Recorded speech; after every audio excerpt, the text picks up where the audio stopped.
I'm Tracy Townsend, and I'll be bringing you through this week's top stories around Columbus. We took a closer look at rising property taxes after elderly homeowners told us that they are being priced out of their homes. And in Hilliard, a large identity theft investigation is underway. So far, personal information from 240 people was sold to be put onto the dark web. And investigators say there could be as many as 100 more people. Plus, a new path in North Columbus has some neighbors fighting over city code enforcement.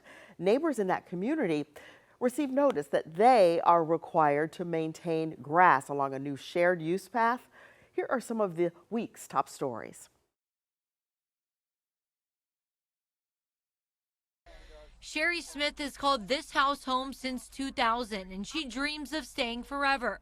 But skyrocketing property taxes are threatening to push her out. Bam, bam, bam, house taxes, can take somebody's dream and turn it into a nightmare. Back in 2000, she paid about $300 every 6 months for property taxes. Now that number has almost doubled, and she's struggling to keep up. For me, on a fixed income, Social Security, very low Social Security, for me, that's a real big challenge. Smith isn't alone. Deborah Suber owns a home in East Columbus and has seen her taxes double. When I moved in there in 2010, that I was paying like $800 every 6 months. It's now today, as of yesterday, I got a bill, it's $1,500. Suber says that she's on a fixed income and says it's hard to budget for the future when she doesn't know how much higher her taxes will get. It just doesn't seem fair to the citizens here in the Columbus area that you would not consider, the elderly. You almost price us out of our home.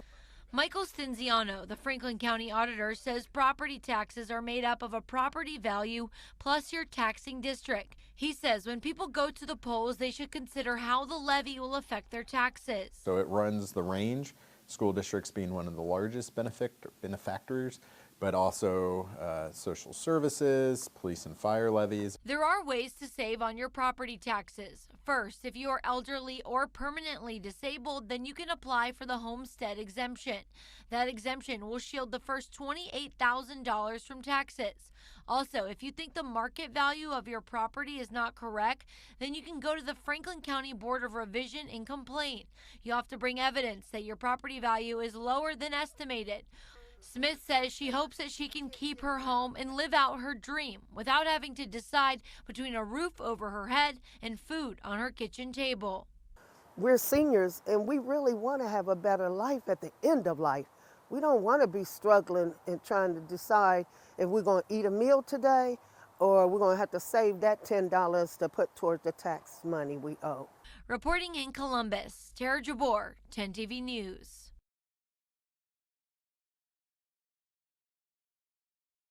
My life has come back together, but with this news, I feel violated. Last year, Stevie had hit a low point. After having back surgery, he became addicted to painkillers. I decided to go to Evoke Wellness to try and get healthy. What was your goal when you went to Evoke? Just to be the best person that I can be and the best father I can be, the best version of me I can be. They have, let me down since then. How so? About 2 weeks or so ago, I got a letter from the Hilliard Police Department. The letter alerting Stevie, an employee at Evoke Wellness, stole hundreds of patients' information and sold it on the dark web. I was one of the people that had the information stolen. What was your reaction? I was just completely stunned. I just couldn't believe it. Stevie called his friend Ace, who he met at Evoke. I thought I was going crazy. I'm like, no, somebody's taking money out of my account. Ace says he's been navigating fraudulent transactions on his accounts for the last 2 years. To do that to people who, are already struggling with addiction and take advantage of, people like that is just horrible. Stevie says he spent the last few weeks meticulously sifting through his accounts. So far, he's found one credit card he didn't recognize. I still don't know what's out there. I don't know what could be out there. He says recovering from addiction is hard enough without worrying about financial fraud. He has a strong support system, but he worries about others who don't. Like I said, if one person becomes overwhelmed because they don't have the money to pay their bills because it's been stolen by this person's stuff, and they get back on drugs and die, that's on them.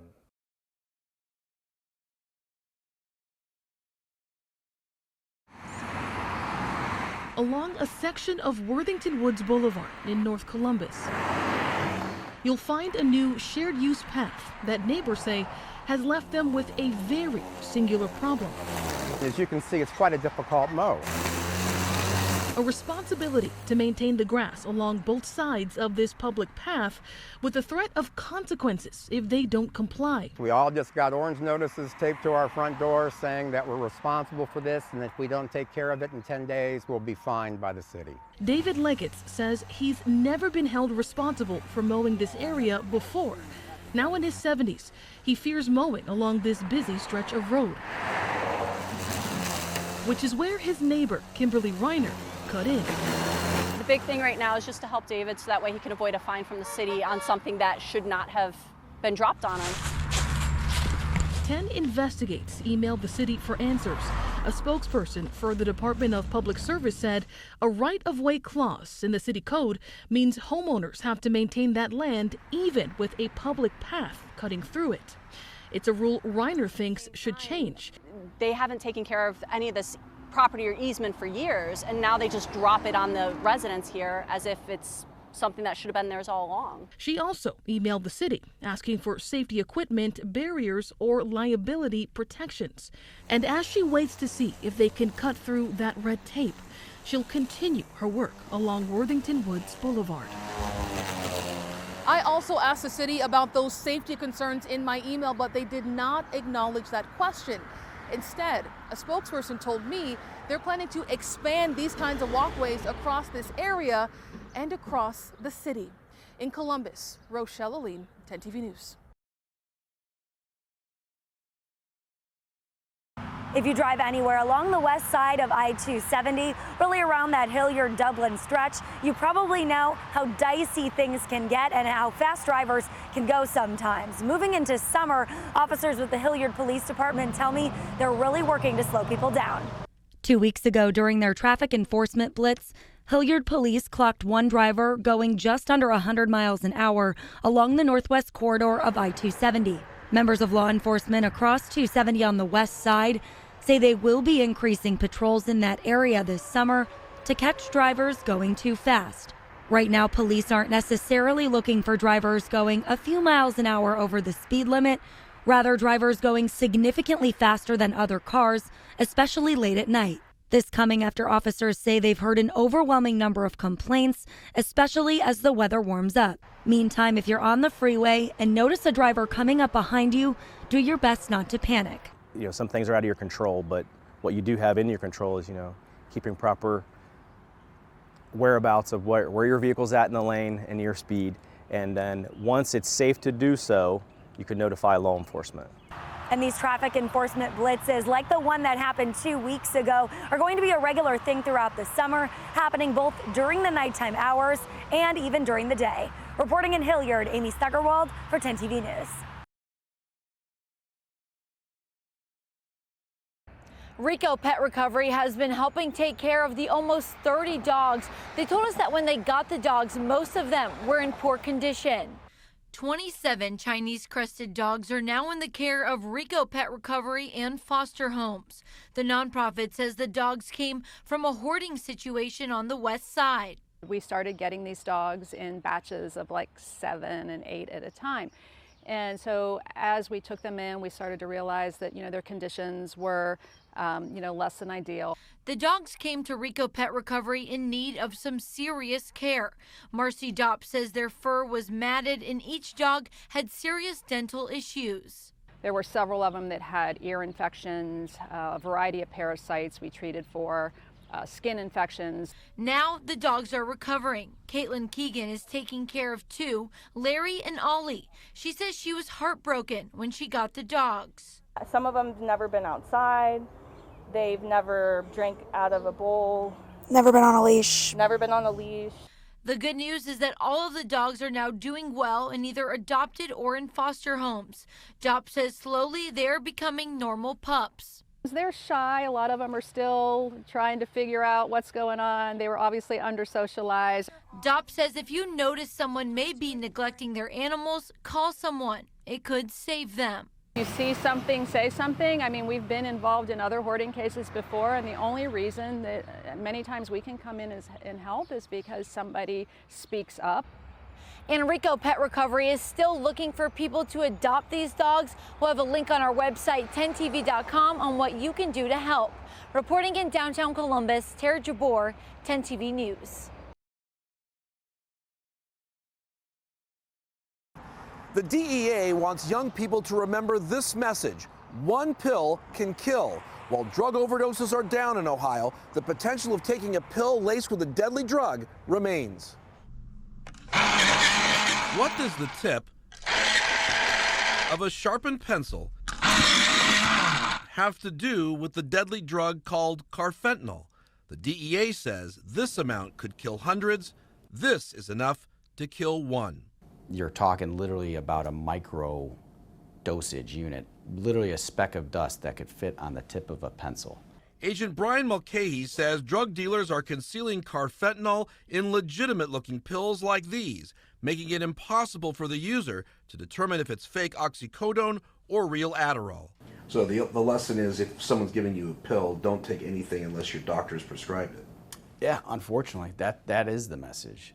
DEA agents say they're finding more of these fake pills coming through Ohio. Just this year, in the last several months, we've received several ounces. It's the pills they don't find that's cause for concern. These drugs are more deadly than we've ever seen in the history of the drug trade, and unfortunately, no young person should have to lose their life for a mistake. The DEA is urging parents to have discussions with their children not to bow into peer pressure and take a pill that may contain a drug that could fit on the tip of a pencil. Reporting downtown, Kevin Landers, 10TV News.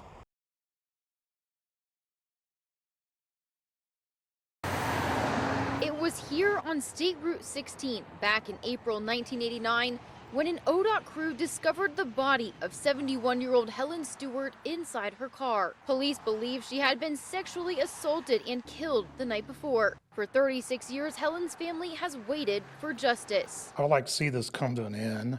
Now that day could be here soon. Helen's grandson, Dave Stewart, joined several of his family members as Newark police and the Licking County DA finally named a suspect. Licking County grand jury returned an indictment against now 67-year-old Delbert Saunders Jr. Had you heard the name Delbert Saunders before? Oh, yeah. When do you remember hearing it for the first time? Probably within a month or so when she died. The name came up several times. Police say Saunders Jr., who's in jail now on separate sexual assault and kidnapping charges, had been living next door to Helen. We believe it was a crime of opportunity for sure. In 2021 and 2024, advancements in DNA allowed detectives to connect Saunders Jr. to Helen's death. Mr. Saunders was a person of interest fairly quickly in this case. However, just because you're a person of interest, we have to have evidence backing that, which was lacking at the time. Now the Stewart family hopes this announcement will finally make way for the path to justice for the woman they say dedicated her life to helping others. I think it's good news, but like I said, we still got a long way to go with this one. It's not out of the woods yet.